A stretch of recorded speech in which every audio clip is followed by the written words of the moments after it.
आदरणीय सभी मध्य प्रदेश के युवा साथियों को आज अंतर्राष्ट्रीय युवा दिवस पर मैं ढेर सारी शुभकामनाएं देता हूं और आशा करता हूं कि आपके उज्जवल भविष्य में सकारात्मक सोच के साथ एक ऐसा विचार जिसमें देश की संपन्नता, देश का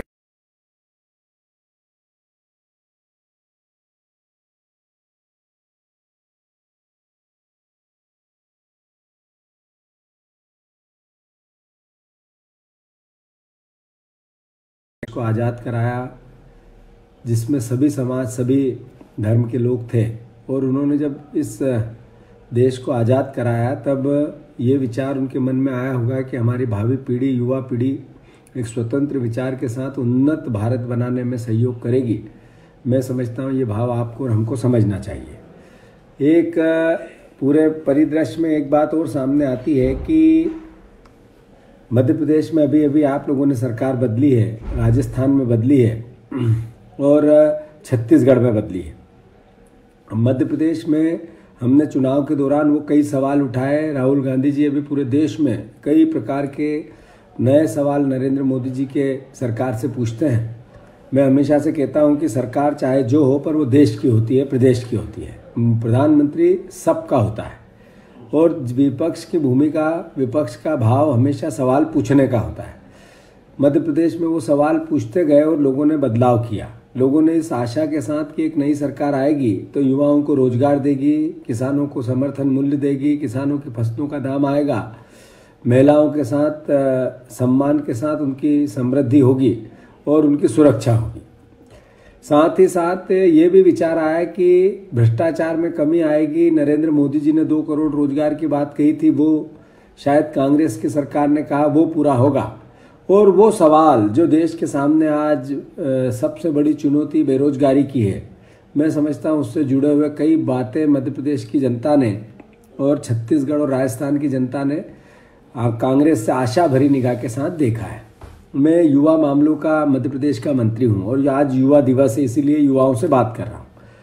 मैं बहुत दिनों बाद आप लोगों से इस चुनाव के बाद, रिजल्ट के बाद, मैं समझता हूं कि पहली बार मैं आप लोगों से इस लाइव हुआ हूं।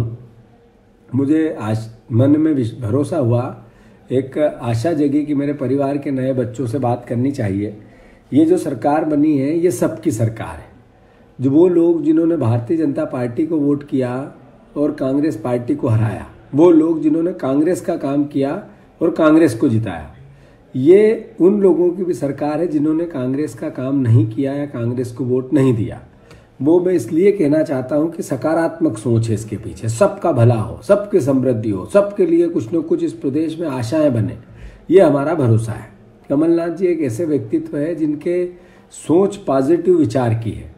उनके पास ऐसी समृद्धि है कि वो विश्व भर से अपने संबंधों के माध्यम से रोजगार को लेकर प्रदेश में नए उद्योग लगाने की बात हो या एग्रीकल्चर से जुड़े हुए जिसको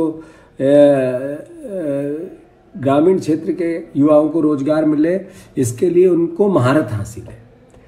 कमलनाथ जी एक ऐसे व्यक्तित्व है जिन्होंने प्रदेश की इस सरकार ने देश की सरकार से, मोदी जी की सरकार से जितने ब्यूरोक्रेट, जितने मंत्री कमलनाथ जी के संबंध और आदर करते हैं, मैं समझता हूँ मध्य प्रदेश की धरती पर दूसरा कोई व्यक्ति ऐसा नहीं है। मैं आप लोगों के सवालों के जवाब भी दूंगा, पर इस आशा के साथ कि ये मध्य प्रदेश में एक नई आशाएं जगे, सकारात्मक विचार हो, सर्वधर्म संभाव हो, हम अच्छे हिंदू, अच्छे मुसलमान, अच्छे ईसाई, अच्छे सिख बनने की कोशिश करें, पर इन सब से ऊपर उठकर सबसे पहले अच्छा इंसान कैसे बने, जिसमें एक दूसरे के प्रति सम्मान हो, नफरत कम हो, प्रेम ज़्यादा हो। इस तरह के भाव के साथ आप लोगों को और हम लोगों को एक नया मध्य प्रदेश, समृद्ध मध्य प्रदेश, आशाओं का मध्य प्रदेश और देश में नंबर 1 मध्य प्रदेश, सारे प्रदेशों में नंबर 1 मध्य प्रदेश बने, हर क्षेत्र में ऐसा मध्य प्रदेश बनाना है। आज पुणे में हमारे परिवार के, मध्य प्रदेश के कई बच्चे बच्चियाँ वो मेडल लेके आए। उनको मध्य प्रदेश शासन गोल्ड मेडलिस्ट को 51,000 रुपया और बचे हुए सिल्वर मेडल और इनको उससे कम राशि मध्य प्रदेश शासन देगा प्रोत्साहन स्वरूप। मैं उनको भी धन्यवाद और बधाई देता हूँ कि आपने मध्य प्रदेश का गौरव बढ़ाया है। आज प्रदेश में एक बात जो आशाएं सबसे ज़्यादा मध्य प्रदेश की नई सरकार से है कि रोजगार कैसे आएंगे, किसानों का भला कैसे होगा, उनके फसलों का दाम कैसे मिलेगा। एक आशा ये भी है कि मध्य प्रदेश में सबके लिए न्याय, गरीब के लिए, दलित के लिए, हमारे आदिवासी के लिए, अल्पसंख्यक भाई के लिए और उस वर्ग को जिसको शासन की सरकार की सबसे ज़्यादा आवश्यकता होती है उसको न्याय कैसे मिले। ये भाव मध्य प्रदेश की आम जनता के बीच में मध्य प्रदेश की सरकार जो बदली उससे आशाएं हैं। मैं आपको भरोसा दिलाता हूँ कि वो चाहे किसी क्षेत्र में हो, मेरे पास एक है एजुकेशन मिनिस्टर हूँ मैं उस शिक्षा का, और साथ ही साथ मुझे युवा कल्याण और खेल स्पोर्ट्स का दायित्व भी कमलनाथ जी ने दिया है, राहुल गांधी जी ने दिया है। मैं आप लोगों को आशा और विश्वास के साथ कहता हूं कि सामर्थ्य से ज़्यादा मध्य प्रदेश के बदलाव के लिए हम काम करना चाहते हैं। और मध्य प्रदेश के जब बदलाव की बात करते हैं तो उस छात्रों को जो कॉलेज के परिसर में जाते हैं, विश्वविद्यालय के परिसर में जाते हैं, यूनिवर्सिटीज़ में अपना योगदान देना चाहते हैं, उनसे मैं आशा करता हूं कि आपका विचार अब सकारात्मक होना चाहिए। जो गुरु शिष्य परंपरा भारत की प्राचीन परंपरा रही है, जिसमें भारत के सभी परिवार गुरुओं ने हमेशा राज्य करने वाले राजाओं को रास्ता दिखाया, और वैसे ही शिक्षक की या एक गुरु की जो शिष्य थे उसकी उनकी जितनी उनका मान सम्मान करते थे, इज्जत करते थे, उनको ईश्वर से ज़्यादा गुरु गोविंद दोई खड़े के काके लागू पाएँ, बलिहारी गुरु आपकी गोविंद दियो बताए। गोविंद से ऊपर गुरु का सम्मान था। मैं आप सबसे अनुरोध करता हूं कि हमारे गुरुओं को जो विश्वविद्यालय में पढ़ाते हैं, जो प्रोफेसर्स जो आपको कहीं न कहीं मदद करते हैं, उनको सबको भी आप सम्मान से उनके पैर छूकर उनके भावनाओं के अनुरूप की एक शिक्षक जब आपको शिक्षा देता है उसी से हमारा आने वाला जीवन और प्रदेश और भविष्य का जीवन चलता है। तो छात्रों से अनुरोध करता हूँ, युवाओं से, कि वो सम्मान फिर से लौटना चाहिए जिसका कहीं न कहीं कमी आई है। अभी कई भाइयों ने मुझसे प्रश्न पूछे हैं, युवा साथियों ने, मैं उनके उत्तर दूंगा जितना समय है मेरे पास, पर मैं आशा करता हूं कि आप लोग अगर मुझे जो प्रश्न आपके पूछे हैं वो मुझे पता है, मैं उनको सही तरीके से मूर्त रूप दे के आपकी आशाओं के अनुरूप कैसे ढाल सकूं इसका भी प्रयास करूंगा। एक दीपक साहू जी हैं बैतूल से, उन्होंने पूछा है कि आपने रोजगार के मुद्दे पर मोदी जी और शिवराज सिंह जी से खूब सवाल किए, क्या आपकी सरकार रोजगार दिला पाएगी? बिल्कुल, जैसा मैंने कहा दीपक जी, आप भरोसा रखें, हमने एक योजना बनाई है। आपको पता हो कमलनाथ जी ने पहले दिन जिस दिन शपथ ली उसी दिन एक घोषणा की कि हम 4 जो कपड़े बनाने के सेक्टर क्लस्टर बनाएंगे, जो इंदौर, जबलपुर, ग्वालियर और भोपाल। मैं समझता हूँ ये अपने आप में पुनीत करता है कि हम कृषि आधारित रोजगार लाना चाहते हैं ग्रामीण युवाओं के लिए। कमलनाथ जी बिल्कुल वचनबद्ध है, 2 साल, 2.5 साल, 3 साल में आपको बदलाव दिखेगा। मैं मोदी जी की जहाँ तक बात है, उनसे भी हमने सवाल कब किए? मोदी जी से सवाल जब किए जब 4.5 साल चले गए। मोदी जी से सवाल तब किए कि 2 करोड़ रोजगार का क्या हुआ जब मध्य प्रदेश की सरकार के अंतिम दिन भारतीय जनता पार्टी की सरकार के आए। तो मैं आपको भरोसा दिलाता हूं कि आपने आशाएं की है, हम पूर्णता देंगे। अनुज ताम्रकार ग्वालियर से पूछा कि खेल विभाग से चयन को पारदर्शिता बनाने के लिए क्या करेंगे? बिल्कुल सही सवाल है अनुज। खेल विभाग एक ऐसी विधा है जिसमें हमारे परिवार के लोग, जो माता पिता होते हैं, बड़े भाई होते हैं, वो अपने बच्चों का भविष्य खेल के माध्यम से तलाशें। ऐसा भाव कैसे जागे? जब तक पारदर्शिता नहीं आएगी तब तक ये सोच हम डेवलप नहीं कर सकते। तो अनुज, खेल एक ऐसी विधा है जो पुराने समय में तप करते थे ऋषि मुनि, शरीर को तपाते थे और फिर जाकर उनको ताकत मिलती थी, शक्तियाँ मिलती थी और उसका वो सकारात्मक सदुपयोग करते थे। आज के युग में खिलाड़ी जो अपने शरीर को तपाता है वो तप जैसा ही है, ऋषि मुनि के तप जैसा है, उसकी इज्जत हमें करनी चाहिए। तो हम राजनीतिक भाई भतीजावाद और किसी प्रकार का किसी के परिवार के बच्चे के साथ अन्याय हो, इसका मतलब है कि खेल मंत्री होने के नाते वो मेरी जिम्मेवारी है। मैं पहले दिन मीटिंग लेके मैंने कहा है कि किसी प्रकार की कोई बच्चे के साथ अन्याय न हो। अगर ऐसा पाया गया तो कड़क और स्ट्रिक्ट तरीके से हम ताकत से दंड देंगे। जो भी दोषी होगा उसके खिलाफ कार्रवाई करेंगे। मैं आपको भरोसा दिलाता हूं कि इस तरह की जो आपकी सोच है उसको हम परिणित करेंगे। अमित सोनी सीहोर से, युवा दिवस पर युवाओं के लिए क्या संदेश? अमित जी, मैंने पूरी बात अपनी कही कि हम सकारात्मक प्रदेश बनाएं, नफरत रहित देश बनाएं। हम ऐसा देश बनाएं जिसमें अच्छे हिंदू मुसलमान से अच्छा, इससे पहले अच्छा इंसान कैसे बने। हम ऐसा देश बनाएं जिसमें गुरुओं की इज्जत हो, उनका मान सम्मान हो। हम ऐसा देश बनाएं जो देश के लिए सोचे, और आप सबको मिलकर ऐसे देश की एक परिणति, क्योंकि युवा ही आने वाले भविष्य का बदलाव का घोतक होता है। मेरे साथ आपकी भी जिम्मेवारी है।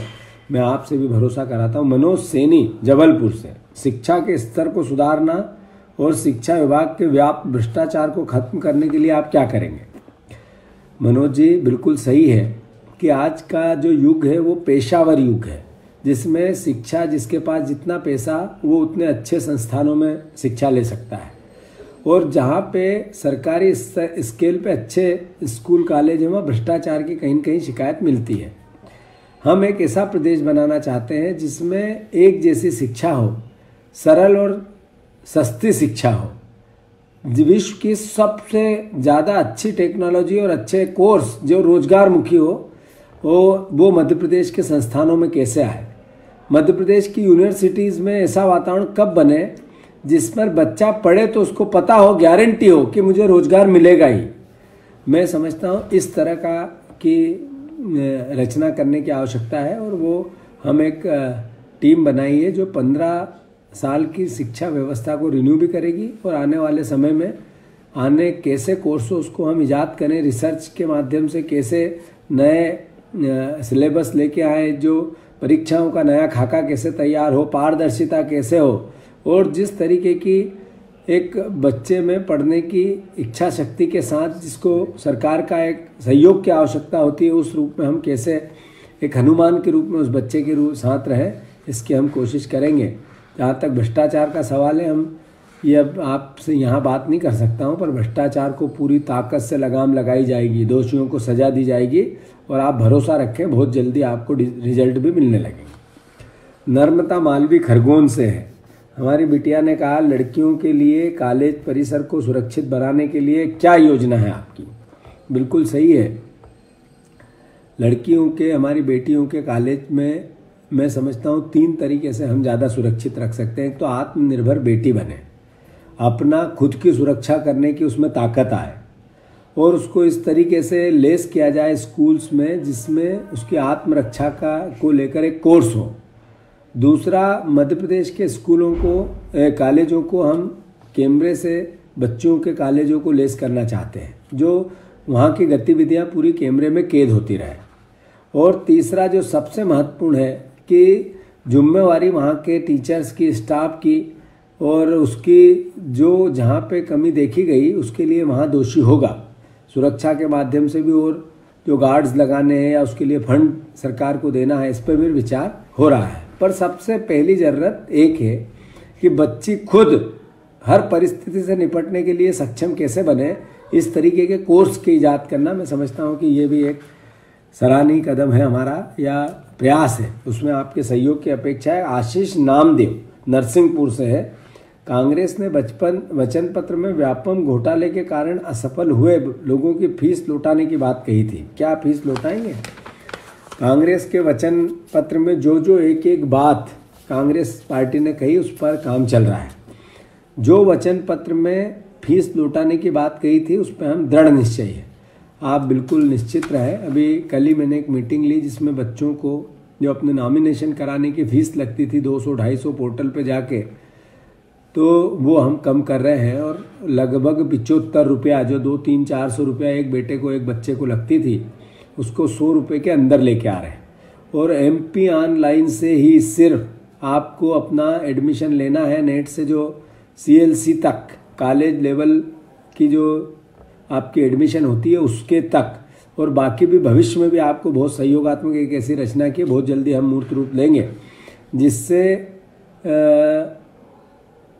वचन पत्र में कही हुई फीस की बात हो और वचन पत्र के बाद की नई फीस की बात हो, जो दोनों कम करेंगे। मुकुल वाघ भाजपा के कुशासन और व्यापम घोटाले की वजह से एक नई पीढ़ी का भविष्य खो चुकी है। मध्य प्रदेश कांग्रेस की सरकार ऐसे युवाओं को भविष्य में संवारने के लिए क्या प्रयास करेगी? कैसे इनके धोखे को शिकार हुए युवाओं के भविष्य को फिर से संवारा जाएगा? व्यापम में जितने भी परिवार के बच्चे पीड़ित हुए, उनके परिवारजन लालच में आकर अपने बेटे के भविष्य को लेकर कहीं न कहीं गलती की, या वो परिवार के लोग जिनको इस तरह की नियुक्तियों के कारण और उनका अवसर गया, उन सब के लिए कांग्रेस संवेदनशील है और संवेदना उनके साथ है। हम कोशिश करेंगे कि इसमें न्याय हो और आने वाले समय में चिन्हित होकर, लिपिबद्ध होकर एक प्रकार के ऐसे बच्चों को फिर से कैसे हम न्याय दिला सकें, इसके लिए एक रणनीति बनेगी। हम प्रयास होगा, पर जो बीत गया, उनके साल चले गए, समय चला गया, इसके लिए तो ईश्वरी जिनने गलती की उनको दोष दे सकता है या कानून अपना काम कर सकता है। मैं समझता हूँ, मुझसे बेहतर आप समझते हैं कि उनके साथ क्या होना चाहिए। गगनदीप कौर, माननीय मंत्री जी, प्रदेश की उच्च शिक्षा के स्तर को सुधारने हेतु पूर्णतः पारदर्शी तरीके से हुई परीक्षा द्वारा चयनित सहायक अध्यापकों को शीघ्र नियुक्ति प्रदान करें। फिर एक और प्रश्न है डॉक्टर JPS चौहान, माननीय मंत्री जी, आपको युवा दिवस पर हार्दिक बधाई। विनम्रता से जानना चाहता हूं कि भाजपा के राज में वर्षों से शोषित उपेक्षित अतिथि से विद्वान शिक्षकों नियमितीकरण के संबंध में कांग्रेस की सरकार कब तक निर्णय लेगी? ऐसे ही देवेंद्र सिंह, बीजेपी के नेता हैं ये, इन्होंने पूछा, शासन कल से प्रचलित अतिथि विद्वान की व्यवस्था ने उच्च शिक्षा के निम्न स्तर तक में पहुंचा दिया है, आप इसके लिए क्या करना चाहेंगे? और ऐसे ही सर, हम एक रागिनी सिंह, चयनित सहायक अध्यापकों को शिक्षा अध्यापकों की शीघ्र नियुक्ति करने का कदम कब उठाएंगे? ये चारों प्रश्न एक जैसे हमारे अतिथि विद्वानों के लिए है। मैं आप लोगों को बताना चाहता हूं कि अतिथि विद्वानों को लेकर हमने एक बहुत गहन चिंतन के साथ मध्य प्रदेश के मुख्यमंत्री लगे हैं। अतिथि विद्वानों के बहुत से प्रतिनिधिमंडल मुझसे, जहाँ भी मैं रहता हूँ, मुझसे मिलते भी हैं।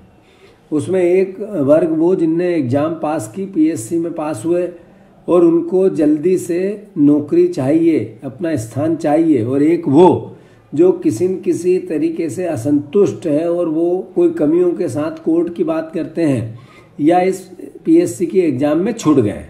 दो अलग अलग परिवार के लोग हमारे साथ ही हैं। मैं आप सबको भरोसा दिलाता हूं कि इस पे मंथन चल रहा है और सबके साथ न्याय हो, ऐसी व्यवस्था बन रही है। जो अतिथि विद्वान कई सालों से पढ़ा रहे हैं और इस एग्ज़ाम में वो पास नहीं हो सके और वो पूर्णता रखते हैं, उनके लिए भी फिर से कोई विचार ऐसा होगा कि उनको एक अवसर मिले और उसमें उनको नंबर भी, चूँकि उनके अनुभव के वो ज़्यादा मिले। इसे पे भी हमारा विचार सकारात्मक रूप से हो रहा है। जो लोग इसमें चयनित हो गए और उनको नौकरी लगाना है, जिसको लेकर कोर्ट ने प्रतिबंध लगा रखा है या स्टे ले रखा है, उसको लेकर भी हम चिंतित हैं।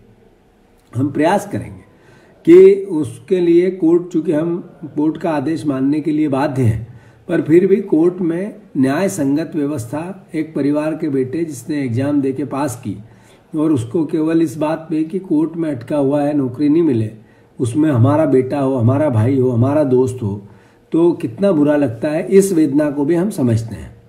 पर वो परिवार के लोग जो आगे एग्ज़ाम देकर इसी सहायक अध्यापक के रूप में अतिथि विद्वान की जगह आना चाहते हैं, उसके लिए भी अवसर खुले। हर साल ये एग्ज़ाम हो, हर साल शिक्षकों की कमी इस प्रदेश में 6000 से ज़्यादा है। जो टोटल 12000 शिक्षक हमारे अध्यापक प्रोफेसर्स की आवश्यकता, उसमें से 6000 की कमी है। इस भाव को भी हमें जीना पड़ेगा और वो अतिथि विद्वान उसकी मदद करते हैं। 15-15, 20-20 साल से जो लोग पढ़ाते हैं, उनके भविष्य को भी सरकार सिक्योर करेगी, यह आशा मैं आपको दिलाता हूं। और मैं आप सब परिवार के साथियों को फिर एक बार युवा दिवस की बहुत ढेर सारी शुभकामनाएं देता हूं। बहुत से प्रश्न आ रहे हैं। मुकेश साहू जी का आया, ऋषि गुप्ता जी का आया, शिवनी से गौरू का आया, फिर मैं समझता हूं कि और भी सुमित जिराती जी का भी आया, मैं मुकेश साहू जी का आया। 17-22 ये पूछ रहे हैं, नियमित करने का वादा किया था, वही बात। मोहन पाटिल जी का भी आया, नीरज मिश्रा जी का भी आया। संतोष चेतन, कई प्रश्न बार बार बनते जा रहे हैं, मेरी स्क्रीन पे आ रहे हैं और मैं समझता हूँ कि आपकी वेदना में सारे प्रश्नों के उत्तर देना भी चाहता हूँ, पर समय की एक मर्यादा है। मैं अभी मेरी कॉन्स्टेंसी में मेरा दौरा चल रहा है, उस दौरे के बीच में बैठा हूँ, कई लोग अभी साथ